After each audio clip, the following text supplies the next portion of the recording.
Hello everyone, this is Shannon from That's So Po, and today I'm going to be doing my recommendations and TBR for my monthly priority for July, which is the Hugo Awards. So if you're not familiar, the Hugo Awards are an award given out for speculative fiction, science fiction, and fantasy by the World Science Fiction Convention, or WorldCon.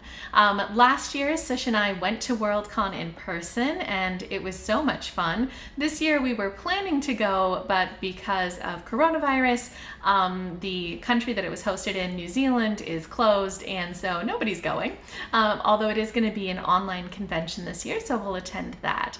For the WorldCon and the Hugo Awards, there are a number of different categories that people who are supporters of WorldCon or who are attending WorldCon can vote in for these awards. So I have a lot of things that I need to read for this, but in particular, this TBR is going to focus on the novels. So let me go ahead and start with some of my recommendations of wonderful SFF books that I read last year, and then I'll talk about my TBR.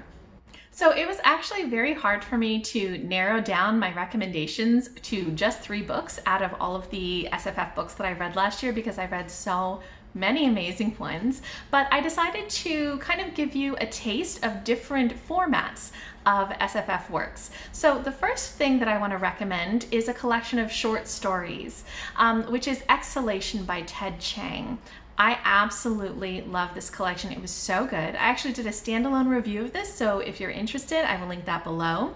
But basically, Ted Chiang is really truly a master at the format of short stories. He can take a premise, a what if, and really explore that in a short story in such an amazing way, where he's able to fully develop the story and really draw you in so few pages. And he really looks at very interesting questions, things like what would happen if we had access to video recordings of every interaction that we've had that we could bring up through search based on whatever's going on around us to kind of verify our memories? Or what would happen if we had a technology that allowed us to communicate with ourselves in the multiverse, so other versions that have diverged at some point in time, and speak to them and understand what their experience has been like? Or what would it be like if there had been some sort of time machine? There's just so many interesting stories in this collection, and Ted Chiang is so masterful at really drawing you in and exploring that question very fully in a short story. So I really highly recommend that you check this out. If you love short stories, it's excellent. And if you're new to short stories, I think Ted Chiang is a great place to start. Next, I wanted to recommend a novella. So novellas are so awesome when you want to try out an author and you don't necessarily want to get involved in a super long novel or even a series. Novellas are just such a bite-sized reading experience that also have enough space to do a lot of world building and a lot of exploration. So the one that I'd like to recommend for this is The Black God's Drums by P. Djèlí Clark. This is such a great book. So this book takes place in an alternate history, sort of steampunk version of the United States. It takes place in New Orleans in sort of the mid to late 1800s.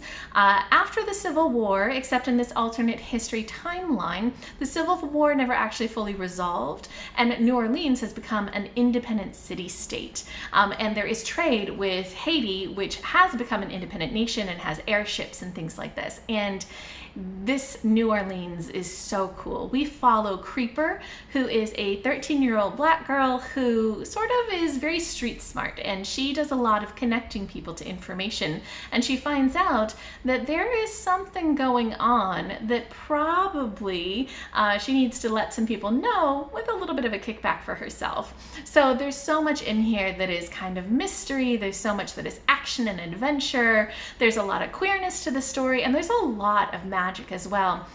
Creeper is actually inhabited by the Haitian goddess of the wind, I believe, one of the Orishas, and it's just such a cool mixture of steampunk and Haitian mythology and this kind of New Orleans feel. It's so much fun and just absolutely beautiful. I love the way that P. Djèlí Clark writes. I love this hopeful but very political way that he approaches storytelling. It's just such a great story and I really recommend it.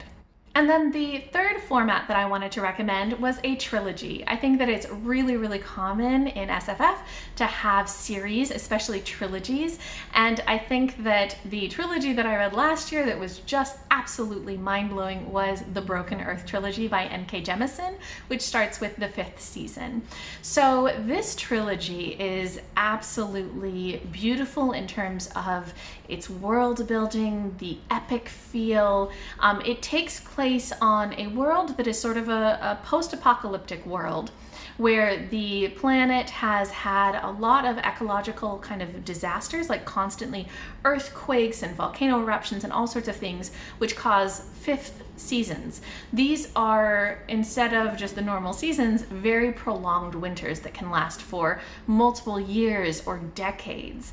And this world has kind of fallen from high technology to very low technology because of all of these great ecological disasters. And it's a very kind of dog-eat-dog world. And we follow a couple of different characters who are trying to survive a new 5th season that has occurred that is much worse than all the previous ones. And all of this is occurring with a very political lens. So we follow some characters who are orogenes.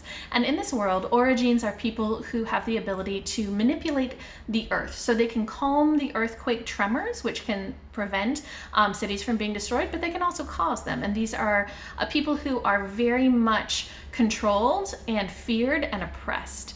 And there is so much in this story that I think, especially with everything that's going on in the world right now, you can read it and understand a lot of what this is saying and why these systems are kind of problematic. And it's just, there's so much to get out of this. And I think it just does that thing that especially speculative fiction is so good at, which is it takes a fantastical setting. It takes something that is very much different from our world, but uses that to explore a lot of the key issues that exist in the real world and explore how we can view that and how we can see alternatives to it. It's just such a great series. It's got excellent magic, excellent world building. It's so different from everything else you're going to read in terms of speculative fiction, and it's just really fantastic. This actually won 3 Hugo Awards for each book in the trilogy, which I think is the only time that that has happened in the history of the awards. So it's a great series and I really recommend it. Okay, so now moving on to my TBR for July, which is going to focus on novels. So there are still quite a few short stories and novelettes that I need to read for the Hugo Awards, but I don't count those in terms of books that I have read, so they're not going on this list. I do count novellas, but I've actually finished all of the novellas for the Hugo Awards, and Sush and I actually did a discussion video kind of ranking those novellas for this year. I'll link our playlist for the Hugo Awards below. That also includes our discussions of last year, all of the short stories, novelettes, novellas, and novels that had been nominated, as well as like our vlog for going to WorldCon and a bunch of other things if you're interested. So there are 3 books that I think I will put on my TBR for July that are for the novel category that I have not yet read. I have either read the other ones or plan to read them before June ends, or I'm not going to read them. So the 3 books that I'm going to put on this list that are for the Hugo Awards. So the novel that I'm most excited about is The Light Brigade by Kameron Hurley. Sush read this earlier and he really enjoyed it, so I'm excited about it. And it also sounds like it deals with some really interesting topics. I don't know too much about it, but it sounds like it is about a war that is going on between Earth and Mars, and there are soldiers who are transported via some sort of light mechanism to the war, and that transportation itself kind of changes them and is problematic. And I think that this story sounds like it probably is going to deal with a lot of issues of PTSD and the effects of war and how lasting they are. And it just sounds like it's going to be a really interesting discussion via this sci-fi story. So I'm very excited about this one. The next book that is nominated for a Hugo that I want to read in July is Middlegame by Seanan McGuire. So this is a book that I am so interested in. It sounds like it has an okay, interesting premise. It's about two twins who are separated, who are almost deity-like in their abilities. One has an extreme strength in math and the other an extreme strength in words, and they are connected somehow. There also seems to be some sort of kind of big world plot and alchemy is involved. I'm not super sure. Seanan McGuire is an author who I have enjoyed in the past, but this book is something that I've heard very mixed reviews of. Sush was only so-so on it. Rachel at Kalanadi, who I will link below, also was only so-so about it, so I will give it a try. But if I'm not totally into it, I may not finish it. And the third book that I want to read in July for the Hugo Awards is The City in the Middle of the Night by Charlie Jane Anders. So this book has a really cool premise. It's about a tide-locked world where one half of the world is always in sunlight and one half of the world is always in darkness. And there are some cities built on the kind of boundaries between the two, but we follow some characters who are maybe exiled from that. That sounds kind of interesting. However, Sush read this and he said that there is a lot of angst, and I do not do well with angst in my stories. I find that very difficult to get through. So I will definitely try to read this, but again, I may not end up finishing it. We'll see. So in addition to the 3 books that I need to read for the Hugo Awards, I decided to put a couple of other books on this TBR. Usually for each month, I put 7 books on my TBR, and I try to get to at least 5 of them. For this month, there are quite a few books that I would really like to get to that are SFF and that were published in 2019, which is what this awards season is for. So I thought I would add them to this TBR and try to get to them, try to prioritize them. So the first of these is New Suns, edited by Nisi Shawl. So this is a collection of short stories by authors of color, and is something that I heard about originally from Njeri at ONYX Pages, who I will link below. And I was really excited about this. And then actually, Rebecca Roanhorse, who is one of the contributors of a story in this collection, came to town and was giving a reading, and Sush and I went, and we actually got a physical copy, and we got it signed, and it was such a great experience. And I started reading this last year, and then I got distracted. So I read the introduction and the first story, and they were so good, and I really wanted to continue, and I just haven't been able to prioritize it. So I think that July is just such a perfect time to prioritize this, because I really want to read these stories. I love short stories, and I'm just super excited about this collection. The next book on my list is Escaping Exodus by Nicky Drayden. So this is a book that I've heard about from a lot of different people, and it sounds so cool.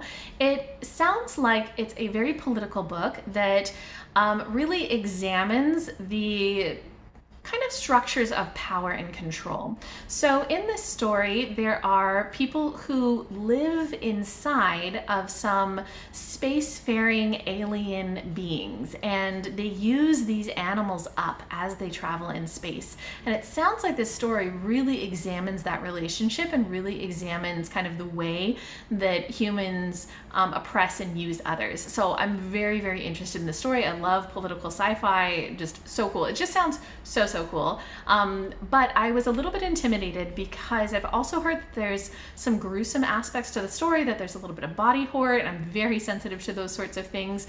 But Rachel at TheShadesofOrange, who I will link below, had said that she thought I could probably handle it. So I think I'll at least give it a try because I'm so intrigued by the premise. The next book on my list is Sword of Kaigan by M.L. Wong. This is a book that I've heard about in a couple of different places. Ashley at Don't Have a Degree in Reading, who I will link below, had talked about how much she loved this story. It seems like it involves especially a middle-aged married couple. The story seems to center around the wife and that couple and about their relationship, as well as just kind of an epic battle. It also sounds like there is waterbending in this, and that it is sort of a feudal Japan inspired world. So there's so much about this that sounds really good. Plus, this actually won the Self-Published Fantasy Blog Off, or SPFBO, for the 2019 releases. So I'm really excited to read this book, and I think I'll probably like it. And the last book on my list is The Dark Fantastic: Race and the Imagination from Harry Potter to the Hunger Games by Ebony Elizabeth Thomas. So this is actually a nonfiction book about fantasy, but if you're familiar with Hugo Awards, there's almost always some nonfiction books that are in the related works category. So I'm really excited to read this book because I heard Adri at Perpetual Pages and Njeri at ONYX Pages, who both buddy read this book, talk about it. I will link both of their channels below, and it just sounds like it's such a fascinating examination or critique of the way that race is portrayed and represented in fantasy books, especially as regards the portrayal of Black girls. And so I just really love looking at the genre of fantasy and science fiction, understanding the ways that that is used to represent our real world and the types of representation that happen in it, especially because so often fantasy and science fiction are these kind of escapist worlds, and so it's important to sometimes critique and think about what types of worlds we're escaping into. So I'm very excited about this book. Okay, so those are all of the books that I am putting on my TBR for July. I will probably pick up some other fantasy books as I go, but I'm really excited about these. So if you have read any of these books or any of the books that I recommended, or you have any thoughts or comments or anything else, I'd love to hear from you. Just leave me a comment down below.